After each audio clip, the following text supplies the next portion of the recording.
Timur. Darussalam Timur itu dulu tempatnya teman-teman MTS Unggulan. Nah, ini termasuk anak-anak MTS Unggulan.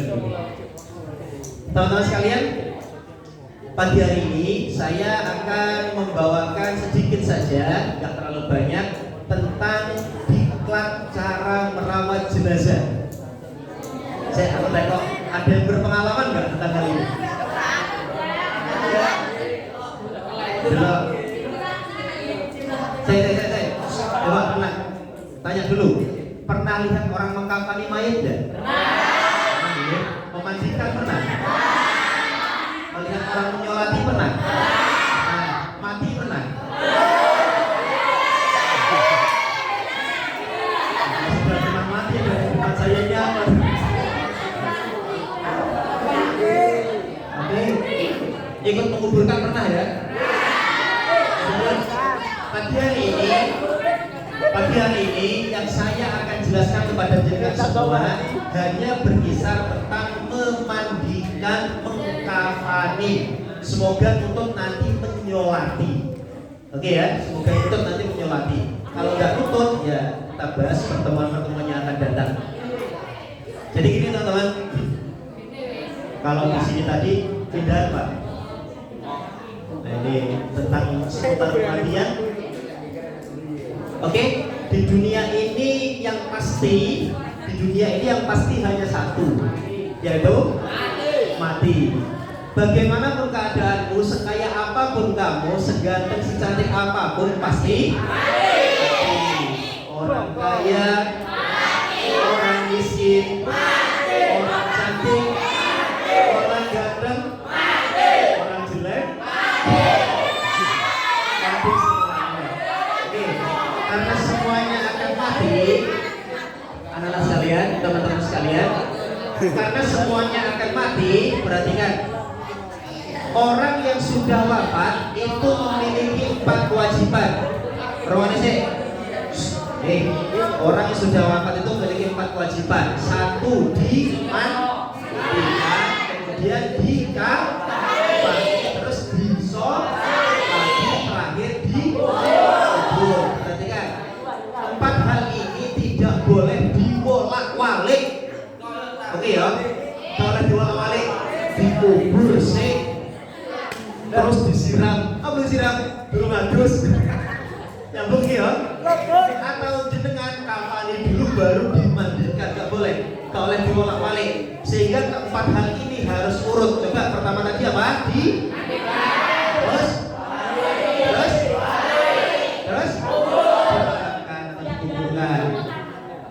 ojo dibolak-balik, paham ya? Saya tanya dulu teman-teman Islamiyah yang terkenal MTS itu dengan pelajaran agamisnya. Saya tanya dulu, hukum merawat mayit itu apa? Wajib apa? Wajib kifayah, atau fardu kifayah. Teman-teman, kalau fardu kifayah berarti kira-kiranya di mana sih fardu kifayah itu, coba? Oke? If you have answer, up your hand. Mas. Mari angkat sebunyi ya. Ayo. Fardu kifayah. Fardu kifayah. Jika satu orang melakukan, maka gugur kewajiban yang lain. Ulangi coba, fardu kifayah ialah jika satu orang melakukan, maka gugur kewajiban yang lain. Contoh umpama, enek wong wafat sing nemu masiki, didusi, dimulesi, disolati, dimakamkan sendiri. Kira-kira sampai punya kewajiban mati tidak? Sudah tidak. Kenapa? Fardu kifayah. Beda, kalau fardu kifayah bisa diwakilkan satu orang. Kalau fardu ain tidak boleh diwakilkan.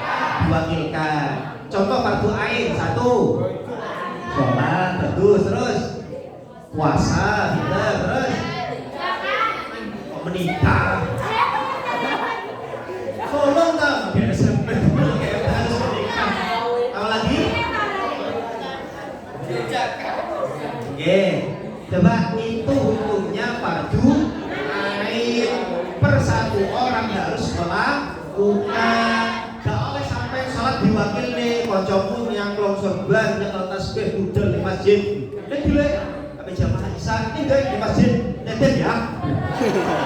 Oleh, kenapa itu fardu ain? Paham ini? Oke, teman-teman. Sekarang gini, kalau fardu ain, andaikan satu orang melakukan, yang lain adalah gugur kewajibannya, kira-kira saya aku teko. Cah wedok kan praktis pisan yo. Kan nikah hanya satu suami loh, perempuan nggih. Kamu teko dong. Saya kira untuk dewasa sini. Umpama kamu disuruh menikah, kira-kira kamu memilih laki-laki apa enggak? Ya milih. Kenapa? Karena satu hidup hanya memiliki satu suami. Kalau Paham nih, Rek? Nah, air sampah Pak. Perhatikan, kalau satu umur hanya boleh mendapatkan satu orang, jelas pilih, kan nggih? Begitu juga kalau kamu, amin tinggi, kalau kita semua mati hanya satu kali, kira-kira sampai kepingin milih gak sih diri ini sob? Saya pahami ya. Coba umpama ini andaikan saja. Semoga semuanya dipanjangkan umur. Andai. Menurut hati nuranimu, amin ini, muga-muga panjang umur kami. Ketika ada orang tua kita yang meninggal, umpama ini, kamu milih dirimu yang memandikan atau kamu nyuruh orang lain? Paham ini ya? Paham ini? Kenapa? Karena fardu kifayah.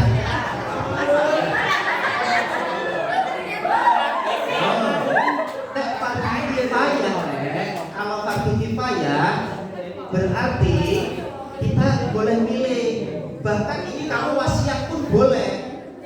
Bapak makmu mamane wasiat, guru-guru Pak paling panjang umur, guru Pak paling panjang umur. Besok njaluk sing kedusi aku kudune kowe karo adikku. Sing talkin kudune awakmu, sing adan kudu kowe, sing nyolati imame kudu awakmu. Anak didik kabeh. Asal Bapak untuk sampean wasiat. Kenapa? Karena ini fardu kifayah. Ngoten lho. Makanya alangkah berbaktinya seorang anak jikalau para sesepuh-sesepuhnya, Pak Dewi, Bapak Ibu Mbak kok dilarang wafat, sing ngeramuti, sing ngapani, sing ngedusi, iku putune, anake, ponakane, iku alangkah berbaktinya seorang anak. Apa gak kira-kira bahagia karena Bapak Ibu? Contoh iki umpamane enek sing wafat ning kene wis. Masmu ning pinggir sirahe maca Yasin. Mbakmu, masmu, adikmu ning pinggire dodone mak bapakmu maca alam nasroh, maca surat waqiah, maca istighfar. Ning isore adikmu, ponakanmu pilu maca tahlilan. Apa enggak bangga seorang orang tua ketika keturunan mereka menjadi orang-orang yang hebat seperti ini? Waktu mau memandikan Pak Kudir wis teko wis go kapan Pak Kudir. Lima stop, kalau sakit Pak jenengan tinggal mohon kadung salah bener no ya. Sampai yang membuatkan pakaian untuk calon jenazahnya ini. Umpamanya apa enggak bangga Pak cilik kok nek kelambi itu kok ada sandangan ketika orang tua kita tapi itu siap-siap. Boleh. Mati wis bisa. Dan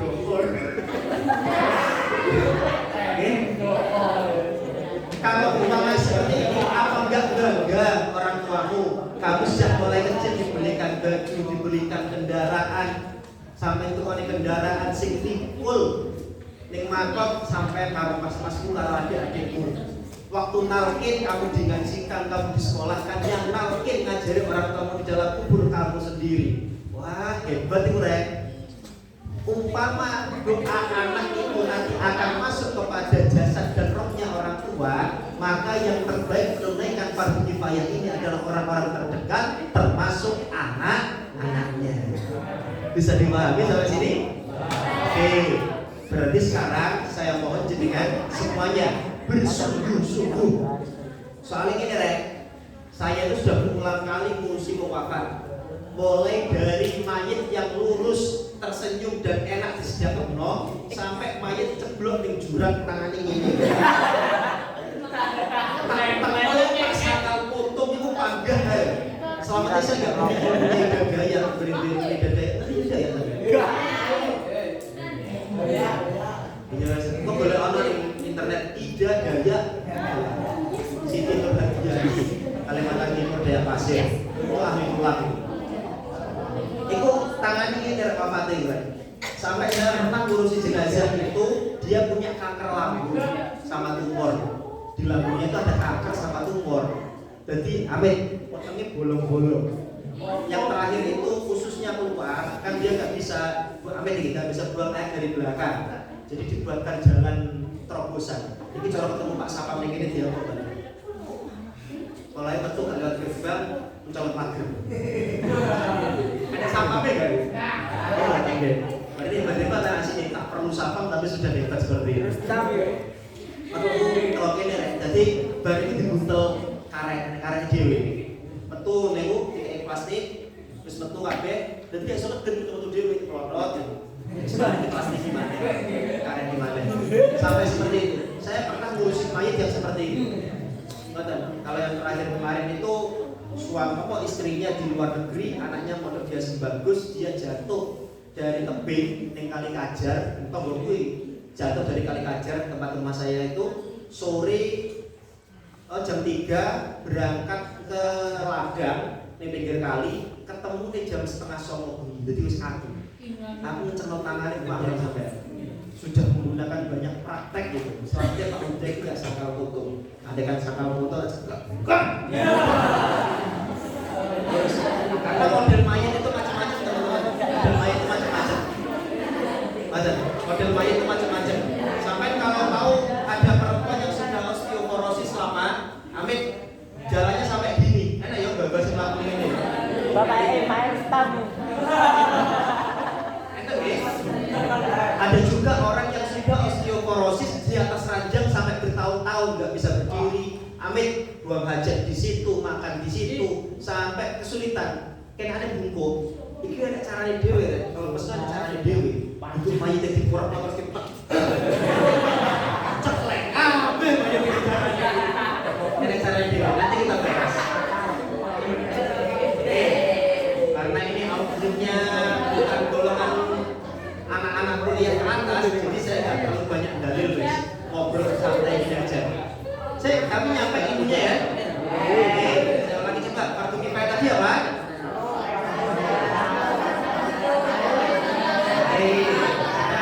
Masih namanya Pak Ibu. Teman-teman sekalian, saya lanjutkan. Ini, kalau tadi kewajiban ketika ada orang wafat itu kita wajib satu memandikan, kedua mengabani, kemudian bersolati, mengabani, terus mensolati, kemudian memakamkan. Dimandikan mana mesti kabani, dimandikan mana mengabani atau menguburkan atau memakamkan. Besrek. Kalau tadi fardu kifayah, orang-orangnya harus pilihan. Kita bahas yang pertama dulu, yaitu tentang memandikan jenazah. Memandikan jenazah. Rungokne. Yang mewajibkan mandi itu ada 6. Dengarkan baik-baik ini. Yang mewajibkan mandi itu ada 6. 3 ada di laki-laki dan perempuan. Yang 3 ini hanya untuk perempuan saja. Kalau kamu mengalami ke-6 hal ini, maka wajib mandi. Yang khusus perempuan, 1 ketika keluar darah haid, yang kedua keluar darah nifas, yang ketiga wiladah atau memiliki anak lahiran. Lahiran itu wajib mandi. Ini hanya untuk perempuan. Aku nggak usah goblok-goblok, nggak alami gue. Wedok tok iki telu iki, gak mungkin kamu peteng lahiran. Masa ya tahu. Yang 3 ini laki-laki perempuan semua bisa. Yang pertama keluar sperma.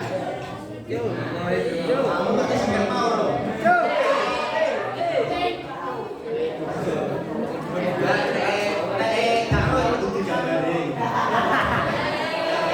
Terus yang kedua bersetubuh. Laki-laki dan perempuan yang sudah menikah atau tidak menikah kemana? Yang menikah wajib mandi. Terus yang keenam, mati atau wafat. Wafat itu tidak wajib mandi tapi wajib dimandikan. Wadus. Apa wadus? Sampai mati lek.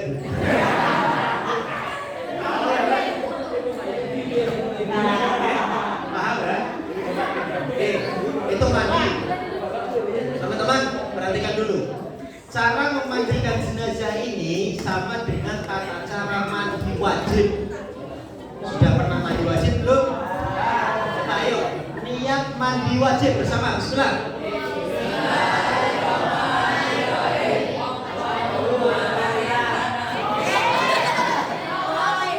Coba ulangi ya. Niat mandi wajib. Nawaitu bareng.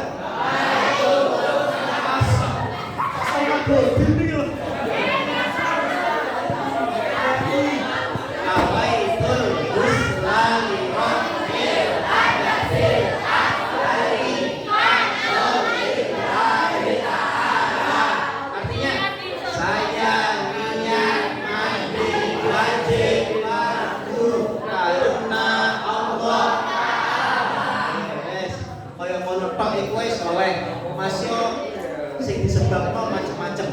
Iki nek mbok catet-catet. Atau sampai nanti bisa nyimak videonya. Oke teman-teman, itu mandi wajib. Lah, tata cara memandikan jenazah, kemarin tekan iki, wes iki materinya. Tata cara memandikan jenazah itu sama dengan mandi wajib. Tata caranya. Yang pertama bisa dicatat coba. Ada tadi situ? Ada? Ada tata cara ya?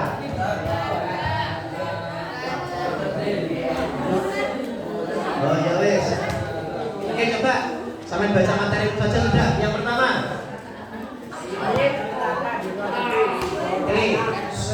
Rumah ini. Mayit diletakkan di tempat yang sepi. Maksudnya di tempat yang tertutup. Nuwun sewu, perhatikan. Oke. Listen be carefully. Rumah tenanan ini. Kalau kamu memandikan jenazah siapapun, mohon jangan di depan emperan pakai tempat terbuka. Jalur tolong gitu kan. Nanti keber Pak. Nek nganti keber jalur tolong ngomong ojo inceng-inceng. Soalnya ngapunten, sampai lihat orang-orang kalau waktu ada yang memandikan jenazah itu, iki tangannya gandulan dhuwur itu. Nek enek sing kaya ngono dulem kan mripate. Aduh dulu apa? Iki tenanan aku rek. Ada yang jaga kalau bisa. Nek iso tertutup kabeh, ojo dikai kesempatan wis wong itu dulu. Yang memandikan siapa? Yang paling baik memandikan anaknya, adiknya atau saudara-saudaranya, kemudian istrinya atau suaminya jika tidak ada. Tapi yang paling apik memandikan adalah anaknya, saudara-saudaranya, ayahnya, ibunya. Belum. Kalau nggak ada semua Pak, baru Pak Mudin, paham? Baru Pak Mudin. Mudin itu jatah terakhir ya, jatah awal Pak Mudin itu. Betul? Yang lebih awal untuk memandikan itu siapa? Kerabat saudara dulu, Pak Mudin terakhir. Semoga bisa dipahami. Betul? Jadi nek enak wong wafat yang pertama tempat sepi, syukur kalau jenengan cedhing ombo. Cedhing ombo penak. Dileboni keranggane mayit iki apa jenenge? Korsine mejoge busi mayit ro. Nggih, cekak bagus. Maka yang memandikan usahakan semua saudara-saudaranya dulu, anak-anaknya dulu. Tonggo teparo kusik. Nggih? Lanjut yang B apa?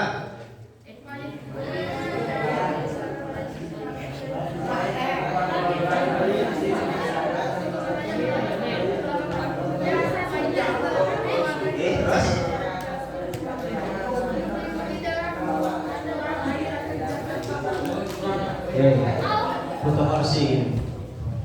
Butuh kursi. Ya gini. Iki apa? Iki Pak. Meja Pak. Biasanya takdir praktek ini yang paling ireng, yang paling dua belum so.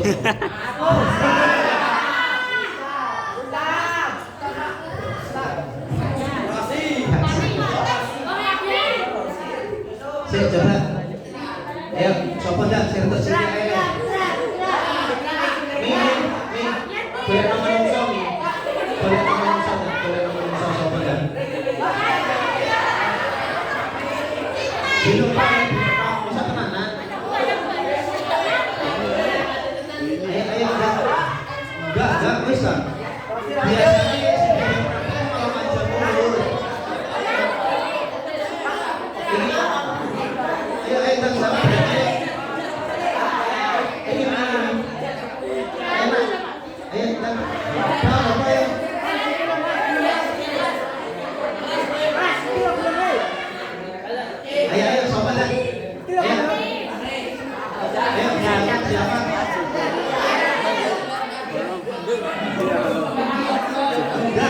Orang sampai tak bungkus. Bungkus siapa? Ayo dah. Ayo. Ini ada praktek tak tahu awakmu. Ayo.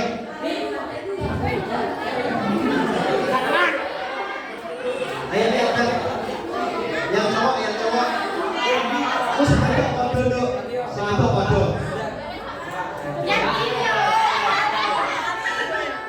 Keprok HP mari. Apa main? Coba.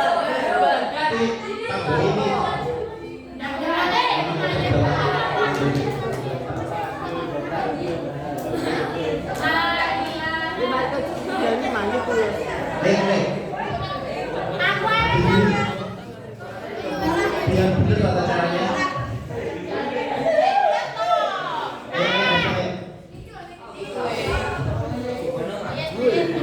Tesnya copot nggak? Bersih copot. Izin ya, saya naikkan baku. Mohon maaf, biar tahu semuanya. Kalau di bawah hasilnya perempuan nggak kelihatan lagi. Kayak gini mas.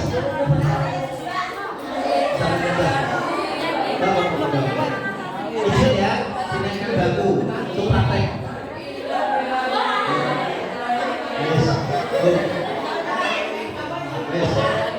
Belum perlengkapan. Baik, dengarkan baik-baik. Saya dengarkan baik-baik. Biasanya dia praktek ini umur malah panjang sampai itu. Perhatikan baik-baik ini. Ya, diam dulu. Perhatikan dulu. Teman-teman, ini yang pertama, semua harus tertutup. Jangan ada yang boleh lihat. Kita ngomong incang-incang pengalih. Terutama yang paling kamu harus perhatikan, kalau mayitnya laki-laki yang memandikan harus laki-laki. Kalau mayitnya perempuan yang memandikan perempuan. Soalnya kalau dibalik yang mandi perempuan yang memandikan laki-laki itu kan mulai jam itu sampai duhur gak mari-mari. Perhatikan dulu. Teman-teman sekalian, halo? Give me attention. Perhatikan dulu. Ini yang pertama, sampean bersihkan dulu kotoran yang menempel.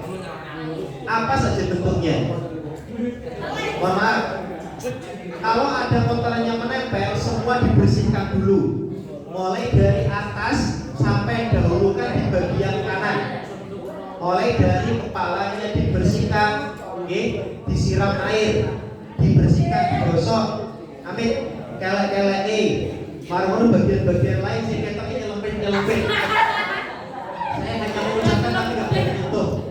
Sikil-sikilnya, Setelah itu yang menghalangi air kamu hilangkan juga. Contoh umpama, kalau punya kuku panjang, di bawahnya ada kotoran, sampai hilangin juga kotorannya, bukan kukunya, paham?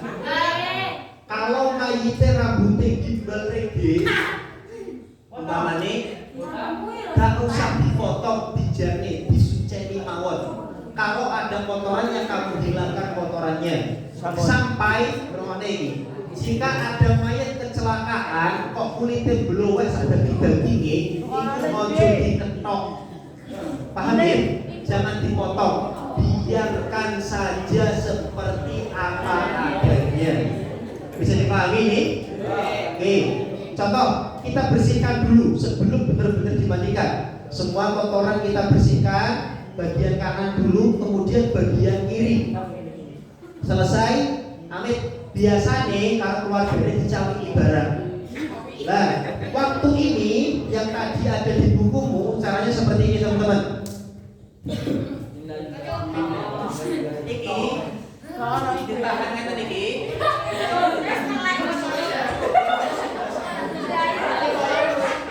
Perhatikan. Biasanya ngeten iki. Nah, waktu yang di bagian ini teman-teman, perutnya mayat kudu ditekan. Tekannya juga ini. Sekot dulu hati ini. Sekot ngeten. Ini ditekan agak keras. Biasanya kalau ditekan ini agak keras, biasanya ngentut-ngentut. Apa ya ngentut gue? Biasanya mayatnya ngentut ini ya. Kenapa? Karena ini isinya angin. Perutnya itu biasanya isi angin. Dan ketika sudah dikafani, kalau enggak perut ini, itu biasanya setelah dikafani akan keluar kotoran berbentuk cairan. Nah, waktu seperti ini, sing digawe sing kirek nganggo iki yo. Kalau ini kan sampai paham maksudnya ini? Duduk sikut. Ini, jelas kan? Nah, ini sampean, ini wetenge itu kabel langsungan. Miring kiri, miring kanan, dulu ada caranya, biar nggak salah. Miring kiri, miring kanan, atau miring kanan dulu sampai miring kiri ditekan saya kabeh. Mari mau tengah kabeh, pijet ke tengah ini. Aku amit rek, kotoran biasanya keluar semua langsung kan. Tapi kalau ini akan tenang, khawatir betul. Oke, ini bisa dipahami. Dan kalau mayatnya masih agak bisa dilus nih, bisa ditinggal mayat dilungguni. Oke, selesai kemudian dicawi. Dicawi, biasanya pakai kain kafannya, kadang pakai apa yang sekiranya tidak melukai mayat. Ojo nganggo gosok panci kawan. Oke, paham ya? Kemudian teman-teman, ada lagi satu yang agak urgent nih. Tidak setiap mayat lurus seperti ini. Kadang-kadang ada yang sudah nekuk. Ene sing kadang-kadang amit wafatnya sebenarnya tadi sore di jero omah dhewean tinggal sebatang koro dhewean sebatang karang nggih dhewean ketemu-temu kesuk-isuk bahkan amit kadang-kadang sudah mulai membusuk baru ketemu atau bilang hindari.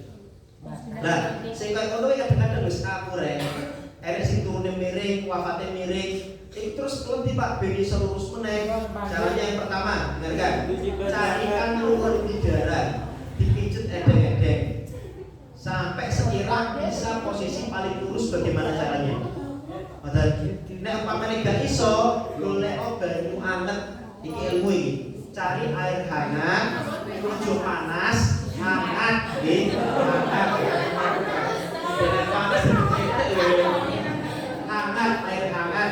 Kemudian cari handuk agak tebal, umpama contoh. Ambil. Siapa ini bagian tangan sampai kasih anduk iku meko ditempel ngene iki. Karo seperti edeng-edeng.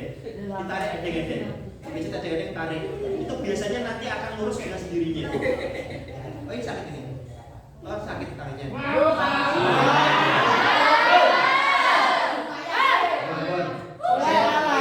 Salahnya aku gak mulai, rumahnya dia ngomong juga. Caranya seperti itu, oke? Pakai air hangat. Kalau umpama tidak, biasanya di daerah-daerah sini itu pakainya teh. Teh, nggak usah gula, teh saja. Biasanya teh itu terus dikai anduk ke mereka, tempelnya ning sing kaku terus diurut edeng-edengan. Itu biasanya nanti akan lurus dengan sendirinya. Mana yang mau diluruskan atau apa kaki? Ambil kaki terus untuk ke sana. Itu pelan-pelan caranya. Enggak langsung kaku.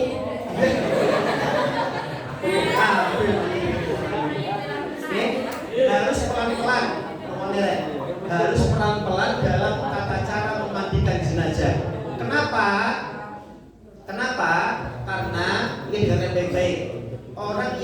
baru tercabut nyawanya. Oke. Puasa itu tidur saja ibadah, apalagi mencari ilmu. Oke. Jadi dia double ganjarannya mungkin karena tidur sambil mendengarkan ilmu, tapi orang mungkin. Coba perhatikan anak-anak. Ini ya. Kalau umpama sampai menemukan jenazah yang kaku, caranya kayak ngomongin. Ini ada pertanyaan nggak sampai sini? Paham ya? Wes, tadi kalau umpama ada kotoran di bawah telinga, di sela-sela telinga, di hidung, bersihkan semuanya. Disiram dulu yang bagian kanan. Ini belum memandikan loh, masih membersihkan. Dibersihkan dulu bagian kanan, kemudian bagian kiri. Nek umpamane gegere rada akeh kotoran nih, dibalik ke kanan. Dibalik ke kanan, enggak usah dikurne, dimiringno. Aja dikurne mayite nggih. Gegere. Dimiringne mau, dimiring. Digosok sampai semuanya bersih. Kemudian tadi yang terakhir keluarkan kotoran dari bagian perut. Setelah itu semuanya disiram kembali, misor-misor kuku diresiki. Biasanya teman-teman, kalau di daerah kita untuk membersihkan area bawah kuku itu menggunakan batang daun sirih. Di rumahmu ada nggak? Ada. Itu fungsinya. Apa kudu mesti ngono Pak? Kalau bisa ya. Tapi kalau sulit nggak usah mbok paksa. Oke, nggak usah mbok paksa. Karena mayit itu ketika ini yang tadi terpotong, ketika wafat teman-teman, itu umpama ada 1000 pedang menusuk dia sekaligus, itu lebih sakit rasanya dicabut nyawa. Sampai percaya apa enggak? Saya ya harus mengimani itu meskipun toh aku nggak tahu mati. No, rasanya seperti itu. Dan ketika seperti ini rasanya masih terasa. Dan ini paham ya? Yang kedua, yang paling penting dalam tata cara memandikan mayit sebelum kita benar-benar memandikan fardu tadi, yang kedua, jangan sampai mayitnya udo. Gak apa-apa Pak. Paham ya? Jangan sampai mayitnya udo, jangan sampai tidak dikasih tutupan. Kudu ditutupi, jangan dibiarkan telanjang. Ini ditutup nih kabeh, teman-teman. Tata caranya memandikan, kamu cukup memandikan lewat bawahnya saja. Yo, iya budaya kalau misalnya. Paham ini, terutama bagian yang sensitif jangan sampai kelihatan orang. Kenapa bau? Kenapa? Itu haram rek. Tenan iki gilingan. Saya nggak usah tanya ke mayat wes. Umpamane awakmu cek urip, amin iki. Umpama kamu masih hidup seperti ini, kemudian dibuduri dengan roh akeh, jelas kamu marah. Mayat itu masih punya rasa malu, cuma dia nggak ngerti. Andai kan dia ngerti kok ngerti didoli untuk pitani disontoki. No, makanya ini kita jangan melihat dia sudah mati, tapi pakai rasanya mayat itu ada dirinya sendiri. Paham ya? Ini ditutup nih, lah bagian yang sensitif itu pun jangan sampai dibuka, sampai gak usah ngulung gelok, semua digosok mulai dan tetap tertutup. Ini yang penting. Paham ya? Tetap tertutup. Oh, sudah seperti ini teman-teman. Kemudian sekarang baru pemandiannya. Ini biasanya sabun sih karo wong. Wis mati sabun, kadang yo enek sing disiwaki mayite. Iwakane kok di Pak sing ngarep tok ae wis. Gak usah kok. Gak usah. Sing ngarep tok ae, nggih. Sing ngarep tok ae. Gak usah dianggap-anggap mayite. Yang bisa terjangkau jenengan sampai selesaikan. Kalau nggak bisa terjangkau biarkan. Oke, ini paham ini? Terus teman-teman, sekarang pemandian wajibnya. Rumah nih pemandian wajibnya. Kita dahulukan anggota kanan, kemudian anggota kiri. Namanya tayamun. Kanan dulu, terus kiri. Tata caranya, rumah nih. Bagian kanan kita basuh terlebih dahulu dengan air bersih, air mutlak, tidak boleh air yang tercampur tadi. Oke, air mutlak. Niatnya nawaitul ghusla an hada kalau laki-laki, an hadihi kalau perempuan, an hadal mayyiti kalau laki-laki, an hadil mayyitati fardhu kifayatin lillahi ta'ala. Hah? Gak ada lewat itu. Wadu itu dilaki-lakikan. Coba rumah nih. Jawa nih, aku niat ngedusi mayit iki fardu kifayah krono Allah. Kalau gak iso bahasa Arab, iki mergo Islamnya taklid ini dulu-dulu kabeh. Pak Mahrus itu tangga saya, anak. Dari Pak Mahrus itu ke rumah saya nggak ada 500 meter mungkin. Sejak banget. Pak Sofyan ini konco kental. Pak Bisri itu apa? Senior. Guys, ini begini. Paham ya? Kanan dulu. Saya kira nih, semua kanan dulu. Kanan dibasuh, diratakan, jangan sampai ada yang terlewat. Tutupe kepundi Pak? Tutupe nek iso luruan. Tadi kan sudah menutupi yang pertama. Saya kira rek. Tadi kan sudah menutupi yang pertama. Oke? Tutupi yang pertama iku akeh sabune. Jangan sampai air yang digunakan nanti tercampur dengan yang ada sabun. Paham ini? Nanti bisa mutakhir, meskipun mutakhirnya kekhawatirannya nanti tercampur dengan najis dari mayit. Ini sudah dipahami kan? Allah sakit. Akhirnya belum mustakmal tadi, belum untuk menggunakan mandi wajib soalnya. Mustakmal itu ketika digunakan untuk membasuh sesuatu yang wajib. Tadi kan belum wajib. Cuma airnya bisa air mutaghir. Takutnya nanti mutaghir dengan sesuatu yang najis karena tadi mewah mayit barat dan ada sesuatu yang keluar dari mayit. Bisa dipahami? Untuk amal ini. Setelah itu sampean lo ini kainnya diganti dulu. Sini ngisor kainnya ditarik. Oke? Kainnya ditarik, ngisor nek munggah nek, tapi biasanya kalau udah ngisor tak ganti kain anyar yang bawah saya tarik kainnya.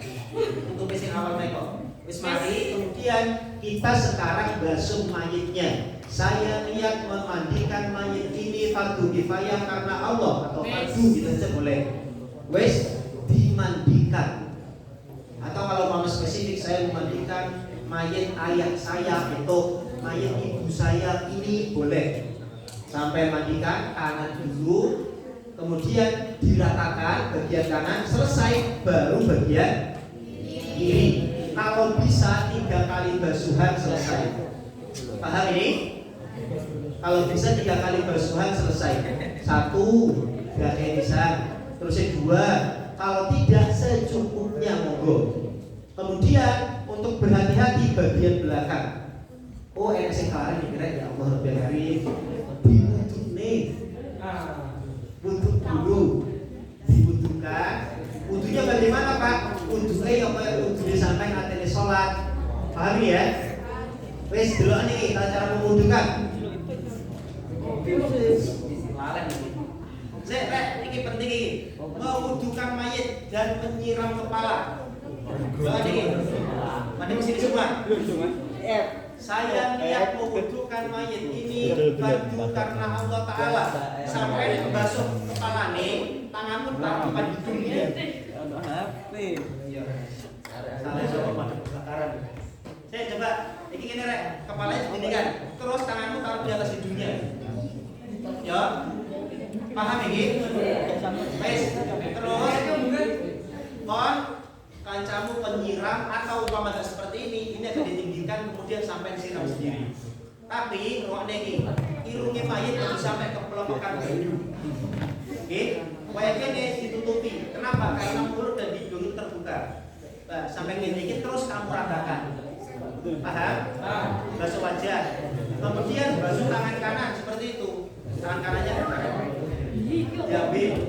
Oke, selesai taruh. Kemudian tangan kiri dibasuh sampai siku seperti orang wudhu itu loh.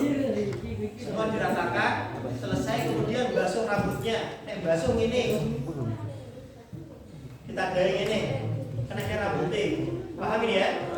Jangan sampai jadi cebate kok balune mlebu cangkem-cangkeme. Selesai.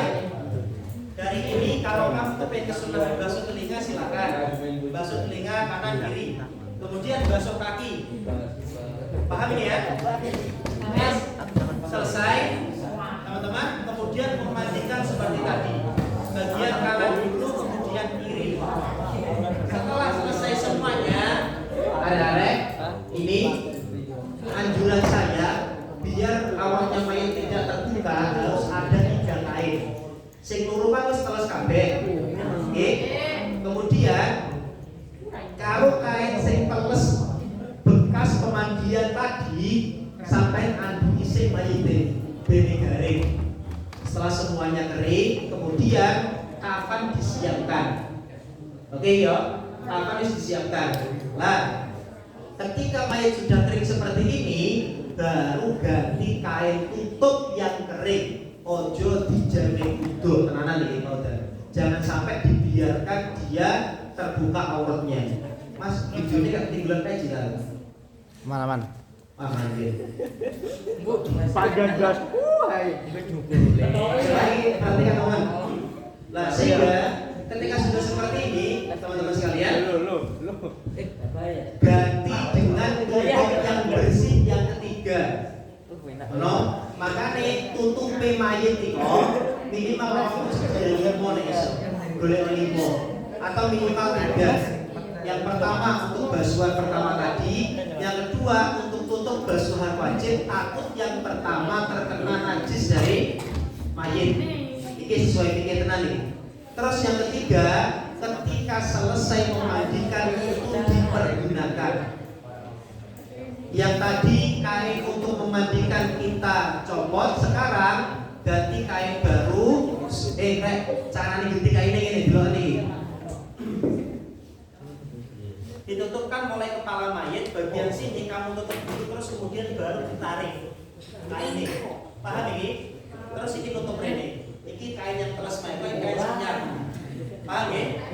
Sehingga mayat tidak sekalipun terbuka auratnya. No?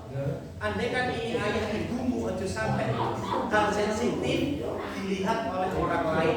Ini kebetulan tenan ini. Dong sampai sini? Dong. Oke, wes.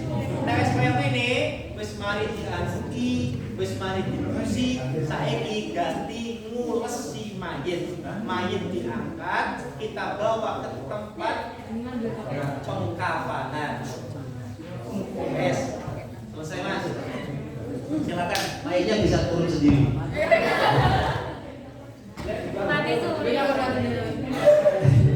Oke teman-teman, ada pertanyaan? Benar ini?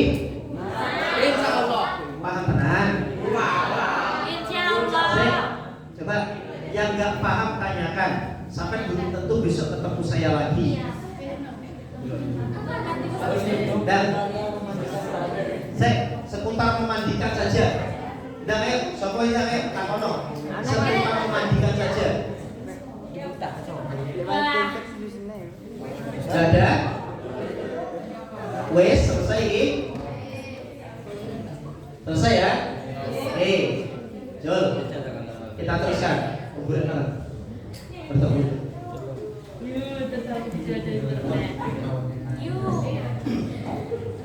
Besrek. Sekarang kita ganti ke materi membuat kain abadi. Kain kafan. Kita membuat potongan kain kafan dari tukang jahit sih. Tapi kafan itu tanpa jahitan. Oke? Seputar kafan. Yang pertama, paling baik berwarna putih.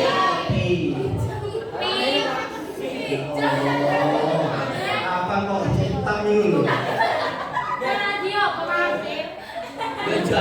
Kalau putih kan itu untuk kelas nih malaikat. Ya Allah ini baru putih mungkin beda.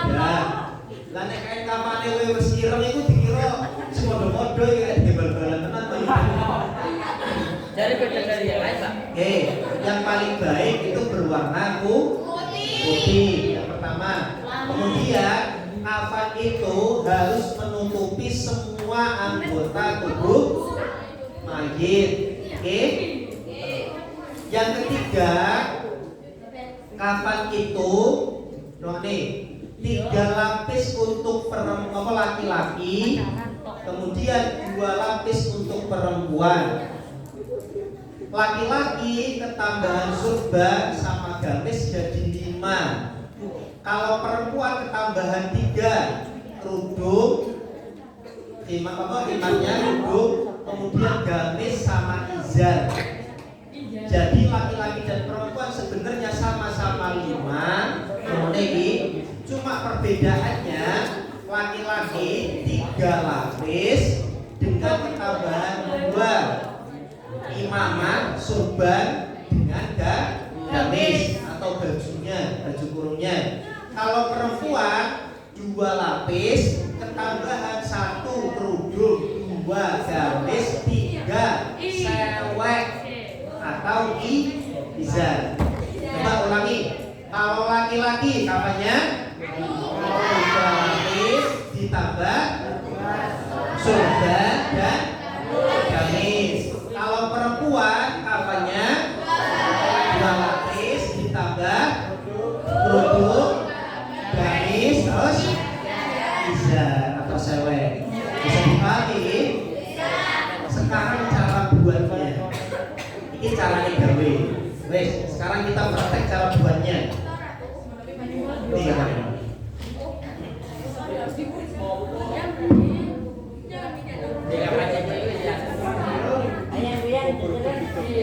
Teman-teman, ini perhatikan tenang ini.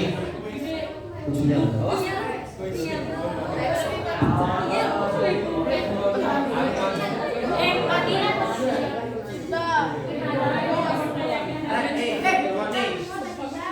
Mayit orang Indonesia itu sebelum kamu mau buat kafannya mayit, kamu lihat dulu mayitnya boleh sakti. Oke. Kalau mudin mayitnya kurang pengalaman, biasanya itu gagal ukuran. Kalau saya tidak usah, caranya seperti ini, kan.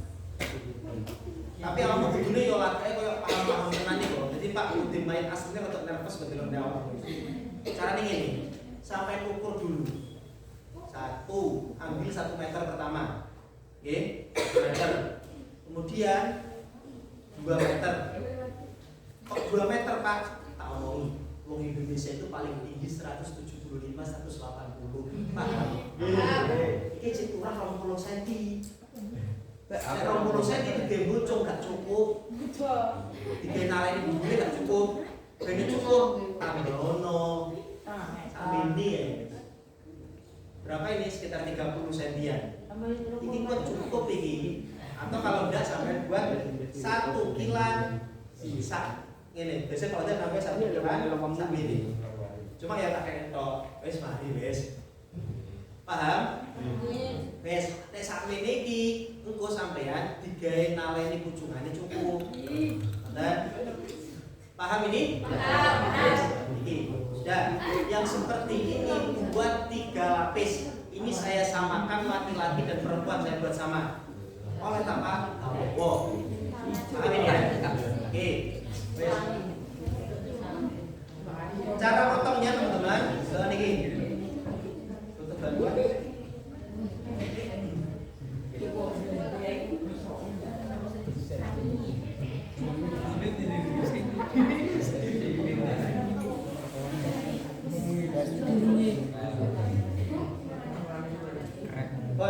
Buat 3 yang seperti ini. Paham ya? Buat 3. Pak samakan buat 3 Pak. Jangan suka buat 3. Ambil kita buat 3. Cerai ini. Biasanya kalau udah yang seperti ini terus tak lepin dulu. Ini gak kesimpulan. Kalau ngenteni mayit mari. Lo niki. Bisa. 2 meter.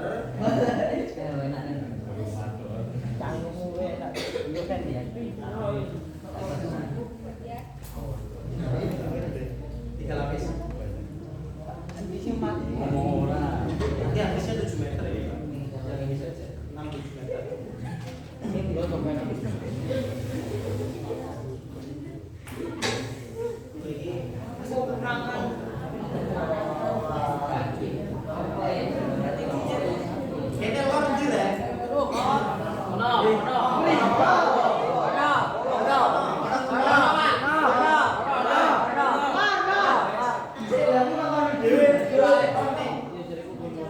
Coba perhatikan. Nanti ini yang paling bagus kepala mayit kamu taruh di bagian timur. Oke ya. Kepala mayit di bagian timur. Apa sini utara? Bagian utara. Saya kira ini lor sini. Kakinya di bagian selatan. Oke, ini paham ya? Oke, kita ulangi lagi. Yang paling bagus mayat itu kepalanya ditaruh di bagian utara, kakinya di bagian timur. Itu intinya di jepnik kiblat atau di jepnik kiblat. Sudah tidak, Pak? Sisanya mana? Sisanya mana? Sisanya.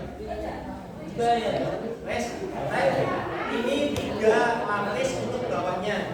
Sekarang kita buat sorbasnya kalau di laki-laki, kerudung kalau di perempuan. Cara double triple Kak. Lihat ini. Seperti ini. Sampai hanya tinggal ya tetap nih. Bikin segitiga ini. Ini nanti jadinya imamah kalau di laki-laki, kerudung kalau di perempuan. Sama Pak, sama.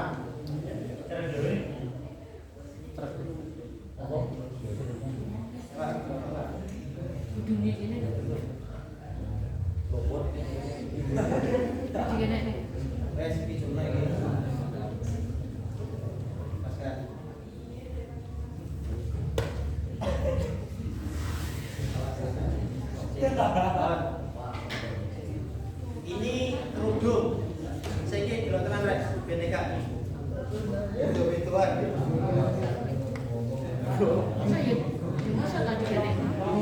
Nah, ini kalau di laki-laki jadinya sorban, kalau di perempuan jadinya kerudung.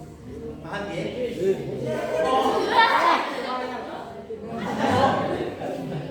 Nyambung? Yes. Ini kita langsung praktek saja.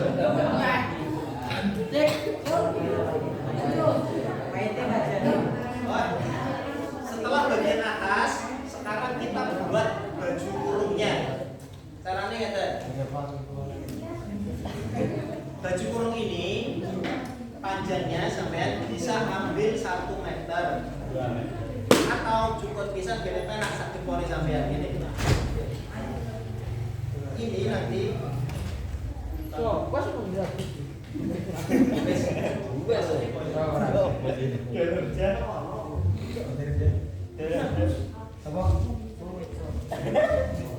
bikin dong ya. Sekarang buat gamis. Panjang kapannya sampai ukur sekian. Jauh apa? Sak jempol. Kok apa sih? Wes iki njaluk kelambi sing model tren saiki apa sing model lawas?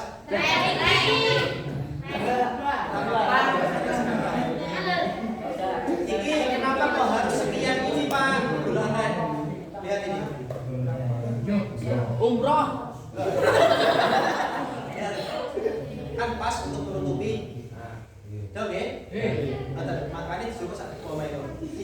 Atau kalau tidak sampai gelur mayite. Kadang-kadang mayite kurus. Ya, iki bisa dipahami ini. Sekian. Oke. Wes, cara buatnya, belum. Cara buat gamis yang model terbaru. Ini kita tekuk jadi 2. Jelas saya ini. Nanti kalau kurang paham silakan lihat videonya.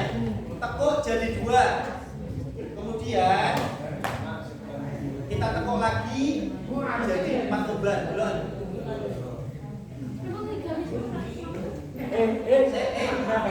Perhatikan ini agak sulit ini. Kemudian kita potong bagian ini. Potongnya dari atas sini teman-teman. Atas ke bawah sini. Oper. Hah?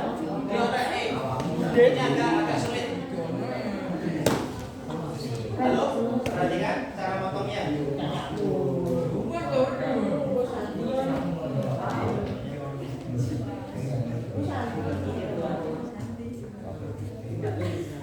Saya telan, ini tidak saya lepaskan. Kok digawe jeroan apa di second jero mayite.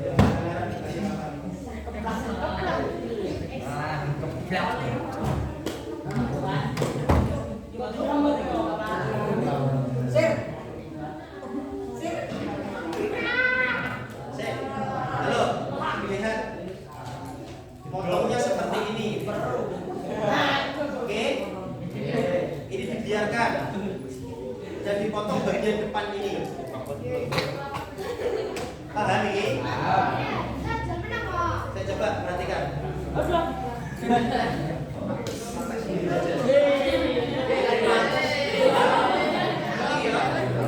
Superman kebab. Ini namanya gamis.